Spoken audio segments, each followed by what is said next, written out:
You are listening to the Examine Life with Bram Levinson.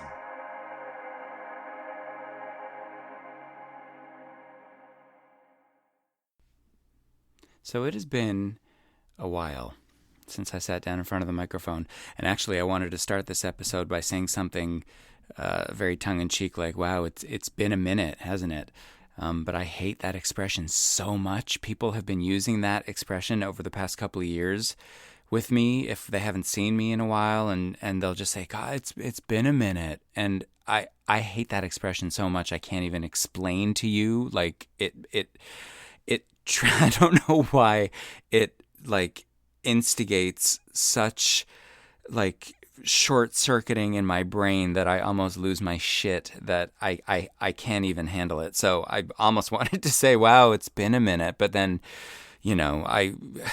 I would have to fight the rising bile in the back of my throat if I actually said that. So there you are, a little insight into my mind right now.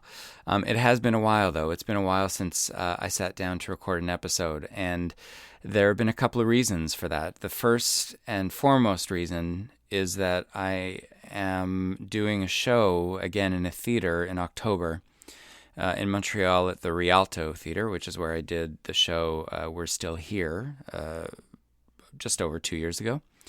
So I'm doing that in October, and I've been writing.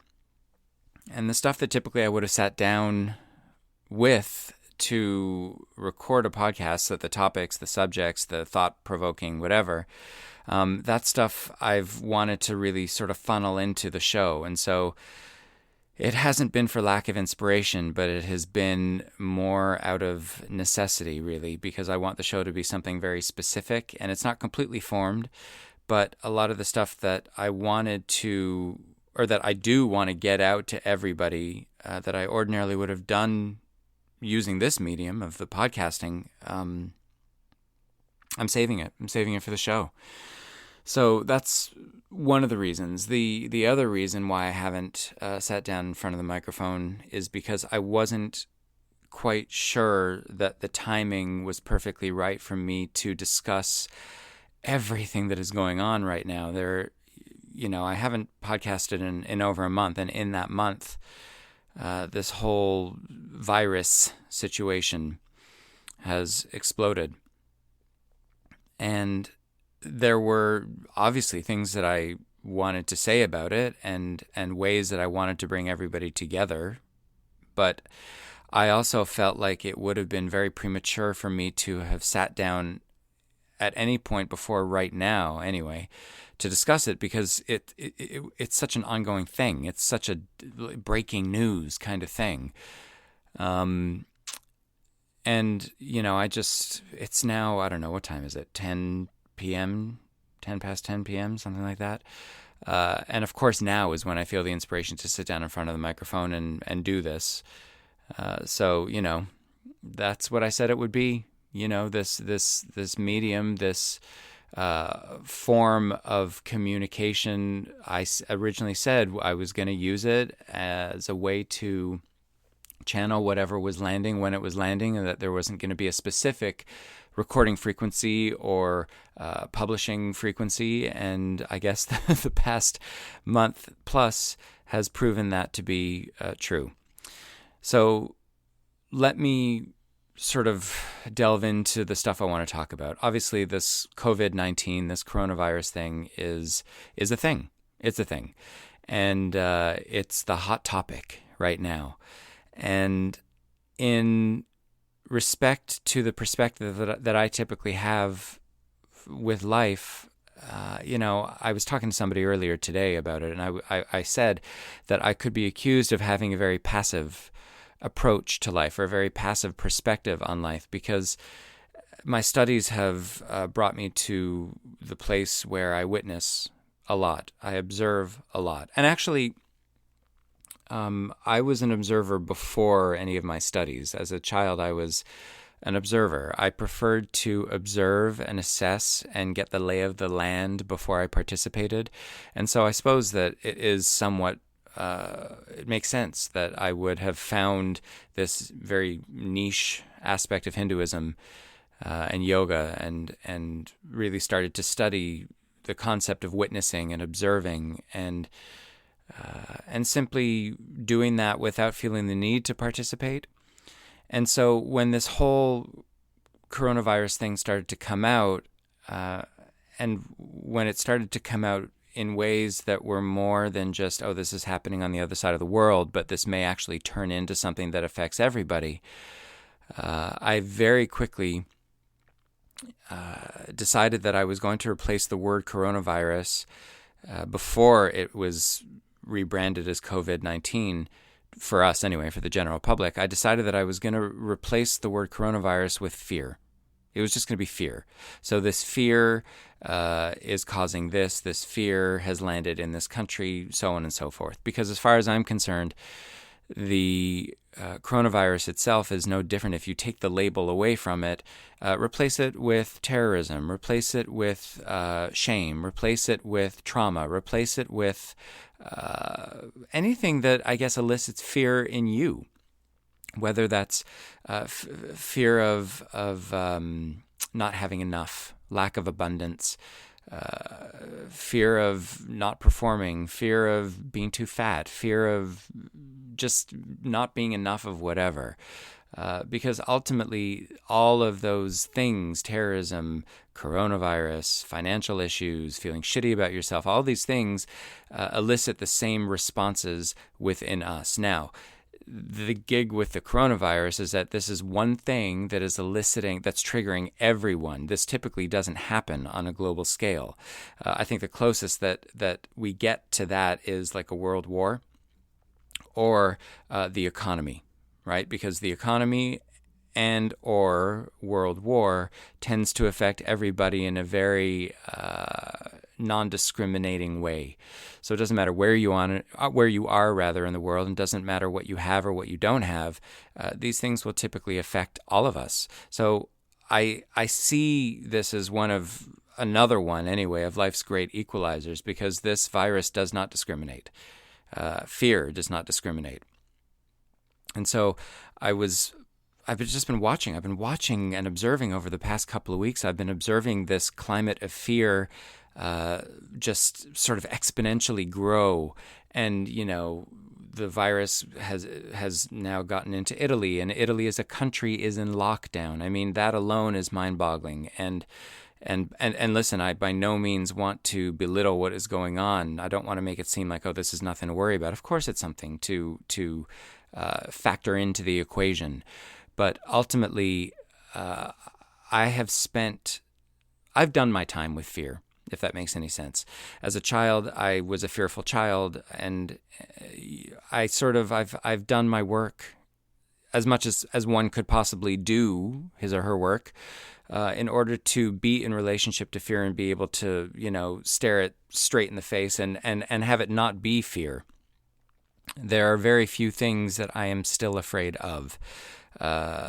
Most of all, seeing the people I love suffer. But I mean, aside from that, there's not much.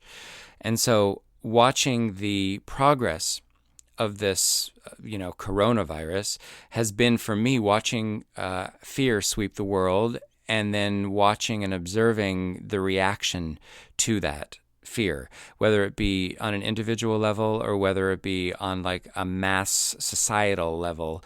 I've been observing, and holy shit, has it ever been fascinating. What I also want to say before I sort of get into that a little bit is that a couple of weeks ago, maybe about a month ago, I'm on the BBC's mailing list for newsletters and stuff. And so I got an email about a month ago from the BBC, and I guess the main caption was something like coronavirus, the progress, or coronavirus, the news. But when I saw the email, I looked at it very quickly as I was walking to teach. And I just saw the headline, and I thought that it actually said coronavirus, the musical. And so, seeing as how I come also from a mother specifically who has taught me that if you can't laugh at the things that typically would drop you to your knees, then you're, for lack of a better term, you're fucked. So when I thought they said coronavirus the musical, I honestly started laughing my ass off, and then my mind started to go into, oh, okay, well, if there was coronavirus, like, should I write it? Should I write coronavirus the musical, and what would the songs be? Would there be like one group of performers called the Wuhan Clan? Would there be a song called "Suffering Down the Silk Road"? Like, what would it be? Would there be scene? And at this point, when this was all going down, there was I forget the name of the cruise, but there was that cruise ship that was in isolation because the virus was on board, and there would be scenes on the boat. I mean, listen, I know I'm walking a very fine line here, but ultimately, I sort of went into this fantasy world of like, what would that look like? Coronavirus, the musical, and just to debunk the fear, to take the fear out of the equation, and to be able to find relief in my body, right? Because it's ultimately rather about the sensations of, am I going to be contracted and locked down and not breathing because there is fear, or can I do something else? And ultimately, regardless of whether or not people think that it's in bad taste, I think that many of us should be doing that something else. Now, obviously, I in no way want to disrespect people who are being affected by this virus, or people who have lost their loved ones because of this virus. Let me be like crystal clear about this. But what I do want to say is that if we continue to allow the fear associated to the word coronavirus, or to the word or term COVID-19, if we allow that fear to interrupt our lives more than it should interrupt our lives, then we're fucked. For lack of a better term, we're fucked. I have seen mass hysteria in relation to this situation. People, going out and buying like years worth of toilet paper. People going out and stocking up, like they're trying to fill up their bunker in case of a nuclear apocalypse. And listen, I understand that there are people who have families, and I understand that people feel responsible for other people, like their children. I get it. But I think that there is a lot of irrational fear going on. People are afraid that they're going to go without.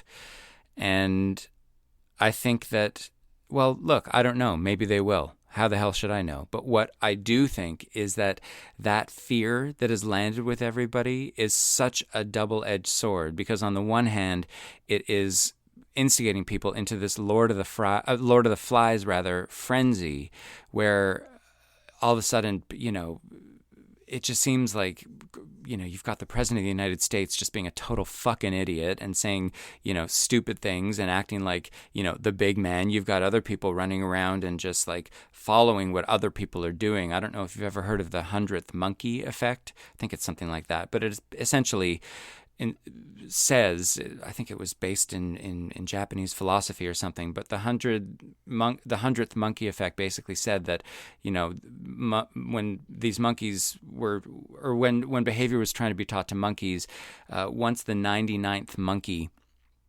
would learn that behavior, from then on, the behavior would be instinctual with the rest of it. So once that 100th monkey showed up, the behavior was like, it was given, it was done, it was part of the norm. Whereas before, it had been trained in the monkeys leading up from, like, I guess 1 to 99, or 1 through 99. And really what we're seeing, I think, is that. I think it's people who are not paying attention to facts and evidence, but they are letting themselves get pulled into that culture of fear. And once you get pulled into that culture of fear, forget it. Fucked. You're totally fucked. Because at that point, yes, then you start buying up all the face masks, and you start buying up all the rubbing alcohol, and you start buying up all the hand sanitizer and Lysol wipes and all of these things. And the fact of the matter is, yes, we do need to be vigilant, but, having enough toilet paper to wipe your ass for the next year doesn't necessarily equate to vigilance. It equates to self-preservation, that instinct that I guess we as human beings have, that have evolved from, from apes, essentially. And I guess that to a certain extent, self-preservation is a good thing when there is an actual threat. But when there is a threat of a threat, and self-preservation kicks in, and all of a sudden it's every person for him or herself, and, in a moment where xenophobia is just, rampant, is running rampant, this kind of thing to occur basically starts to amplify that xenophobia. And so what we're seeing is, and I'm saying this because this is what people have told me, but we're seeing, for instance, a Japanese girl riding the metro and having someone come up to her and ask her why she's not wearing a mask. We're seeing, entire communities, like the Chinese community, being completely ostracized. People think that if anything's been imported from China, they're going to catch whatever this virus is. People believe that Chinese people just innately have it. Even if they haven't been anywhere near this virus, Chinese people must have it. We're seeing people working in sales positions in stores who are Asian being treated horribly by the customers who come in, who refuse to be treated by them. And ultimately, we're just seeing stupidity. So I have been standing back and observing all of this. And in the opportunities that I have had to teach, I have been very clear with people, and I've been saying, like, just be aware that when of course fear is going to land, but be present enough, practice yoga enough. But what I mean by that is be present in your mind to the process instead of involuntarily participating in the process, but just be aware that fear is present. And then when fear is present, it is your responsibility to name it and to check yourself so that the initial response, whatever that is withheld, and there is another response that is born of wisdom, not just of emotional reaction. And I've just been trying to sort of call people to attention, because ultimately I don't think that that's happening. I think that listen, this whole thing has elicited a ton of incredible, social media memes. There is a good culture of comedy that has come out of this. And it seems like there are those who see the comedy in all of this. There are those who are so afraid that they refuse to even have that conversation. But ultimately, I think that what matters is that we start to understand that it takes something to scare us on a collective level for us to wake the fuck up, for us to wake up. In preparation for the show that I'm doing in October, there will be a good chunk of it that deals with the concept of nostalgia. And I have 100 typewritten pages that were written by my mother's grandmother, so my maternal great-grandmother, about her life. Moving from Manchester, England to Montreal at the beginning of the 20th century, and extreme poverty, extreme hardship, marriages that were transactional, love not being an option, death, sickness, diphtheria, tuberculosis, a tough life. And I read it last week. I've had it for years, but I read it last week, start to finish, and I closed it, and I just, for the next couple of days, was very, very hyper aware of how good we have it, how good we have had it. And I did a podcast months ago about, these are golden days. These days that we have, this life that we have, we're blessed. We truly are blessed. And I don't like that term blessed, because it's really just a hashtag that's used very irresponsibly. But nonetheless, we are blessed. We have it so good that I can, right now at, I don't know what time it is, 10:30 p.m., be sitting in the closet of my home recording a podcast that I can send out to you. I'm not worried about, necessity. I'm not right now. My stomach is full, and I have a roof over my head, and it's warm, and there is love in my life, and I'm not worried about where the next paycheck is coming from. You know what I mean? Like, we have it so good. There's a great conversation on YouTube between Deepak Chopra and Sadhguru, and you should look it up. I forget the name of the YouTube clip or the name of the interview, but ultimately they're having a conversation, and Sadhguru basically says, when you're hungry, you have one need. When the stomach needs to be fed, there is one worry. When the stomach is fed, you have 100 worries. And we have had 100 worries for so long now that we've gotten used to feeling like it's normal to be worried about when is my next phone going to show up, and being stressed about that, or my internet's not working, how quickly are they going to get that fixed? And I've been saying for a decade now that we have been living in a dark age, and that there would be an age of enlightenment that would follow this, and typically it would happen when we get scared collectively. I said typically that happens when there is a world war. I wasn't predicting this, even though scientists have been predicting a pandemic to eventually happen because population control needs to happen, and sometimes Mother Nature takes care of that herself, or, sort of aberrant scientific factors take that into control, or take that into consideration, for lack of a better term. I'm not making sense, but whatever. You know what I mean. So all of this to say that right now what's happening is there is fear, and it is a double-edged sword, because on the one hand, it is causing this Lord of the Flies mentality to happen and for people to just act stupidly, really. On the other hand, it's waking people up. It's waking people up and people who cross all kinds of demographic lines, all kinds of demographic boundaries. And again, it doesn't matter. Like, you have billions of dollars, congratulations. That doesn't protect you. And, you used to be able to travel the world. Well, guess what? Right now, for most companies, there is a ban on corporate travel, and there is a suggestion that people don't travel if they don't have to. Now, at the end of this month, I am scheduled to go to England to have a couple of weeks to spend with my extended family over there. And as of now, I am going on that fucking trip because I am not going to change what I do or how I live my life because fear has entered the equation. And again, if I replace the word coronavirus with the word terrorism, I would be on that fucking plane. It wouldn't make a difference. It wouldn't make a difference. With that said, I'm not going to pretend that I'm, reciting some bullshit yoga hallmark, let's empower everybody to face fear in the face, and not let it win kind of thing. If I'm being honest, if my trip was planned to Italy, yeah, I'd be postponing that shit. And who knows, between now and the end of the month, if something happens in England where all of a sudden they're on lockdown, okay, fine. I will postpone my trip. But basically, I am going because I am not going to let fear stop me from living the life I want to live.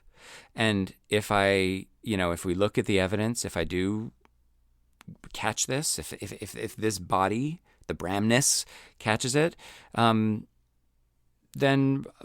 it'll deal with it. And if it and the chances of it killing the body are very little, but it's a chance I'm willing to take. Because you know what? I am not going to let anything stand in my way of living the life that I want to live. Nothing. I've done my time with fear. I'm not doing it anymore. So basically what I felt compelled to do is to sit down and to just sort of blurt all of this stuff out to anybody who gives a shit and, thinks that this is worth listening to. Because the fact of the matter is, I would rather die of COVID-19 than die of stupidity. I would rather die of coronavirus than die of, being trampled on at the supermarket because I'm trying to get one more case of toilet paper. I refuse to play that fucking game. I'm not playing it. And when this first came out, I was like, well, I don't want to look at the details. I'm not going to look at the medical fact. I really was very sort of I'm not playing this game. I'm not going to pay attention to it. And slowly I've come to the realization that, ignorance is no better in one form than it is in another. So I've been educating myself, and I think that the smartest thing that we can do is stay in the evidence. Not in the fear, but in the evidence. Something like this is going to pull us into the emotional brain in a heartbeat, in a fraction of a second. And it is every single one of our responsibilities to stay in the reasoning brain in the presence of something that is so emotional that it yanks us into a situation that, for the majority of us, is not directly in front of us. It pulls us into anxiety. It pulls us into the what if. The more time you spend in the what if, the more time you are missing what is right in front of you. The life you have. You are here to express yourself through all of the ways that you can. Through the voice, through whatever else you can use to express this being that animates the body that you find yourself in. For every second that you spend in the what if, you are robbing yourself of the time that it has in the body to live. So again, I would rather live fully right up to the point where coronavirus knocks me the fuck out versus living stupidly, acting stupidly, saying stupid things, things that are born out of fear and born out of emotional response, or not response, but reaction. And let me say one more thing. The xenophobia, the stupid comments, the people who are like, they see somebody Asian walking towards them and they move away to another side of the bus or another side of whatever room they find themselves in. Every single one of us is capable of acting like that. None of us are above that. All it takes is enough fear and a backstory that contributes to that fear for us to start acting stupidly. And so I guess the reason why I'm doing this podcast episode, this is a call to awakening. It is all a call to awakening. This thing that is sweeping the globe and, locking shit down is meant to scare us. It is meant to scare us out of a sense of entitlement. No one is entitled to happiness. No one is entitled to freedom. No one is entitled to abundance, whether that be material or otherwise. And for this generation of kids who are growing up right now, who have never, and I shouldn't say that because I'm part of that, who have never seen war. We've never seen suffering. We've never seen the rationing of hard goods. We've never lived the way my grandparents and my great-grandparents lived through wars and through, I guess, I don't know what the term is, but having to deal with not having. I guess that's the best way I can put it right now. This is a wake-up call. This is a wake-up call to remind us that everyone has the responsibility to treat everyone else with respect and see everyone else as being on the same level as they are, because ultimately every single one of us is in this together. And I don't mean this coronavirus thing. I mean life. It doesn't matter what God you pray to, and it doesn't matter what language you speak. It doesn't matter how old you are or how much money you have or what gender the body is. What matters is that we are all in this together. Every single one of us. And so if there's anything to be taken out of this, and hopefully in a few months we will be able to look back on all this and realize, wow, that was a teaching moment. Hopefully the thing that we can take from all this is that none of us are immune. None of us are immune to stupidity or to ignorance. None of us are immune to catching something. None of us are immune to whatever, I guess, can fell a human being. Because right now, these human bodies have never been more mortal. They've never been more vulnerable. And it is that vulnerability that is serving or proving to be this equalizer that is bringing us all back to the same level where we were the whole time. So, with all that said, what's my take on this whole coronavirus thing? Be smart. Be smart. Stay in the reasoning brain. Disinfect where you have to. Don't go to areas where there seem to be, sort of concentration of this virus. Treat people with respect. Don't be an idiot. I mean, is that okay for me to say? Don't be an idiot. Treat people the way you would want to be treated. Treat people the way you would want to be treated if you had somehow contracted this virus despite all of your efforts not to, and just think about how vulnerable and horrible you would feel and how the slightest kindness from someone else would make a world of difference to you. Treat everybody that way. Because we don't know. How do we know? We don't know yet. We're still in the evolution of this whole thing. And so be smart. See fear. Recognize fear. Be in the presence of fear and don't let it get the better of you. Because I think that real freedom is being able to have a relationship with fear that doesn't make you its bitch. So with all that said, I wish you well. It will not be another month plus before the next podcast episode is released. Give this all a think. I'll see you later.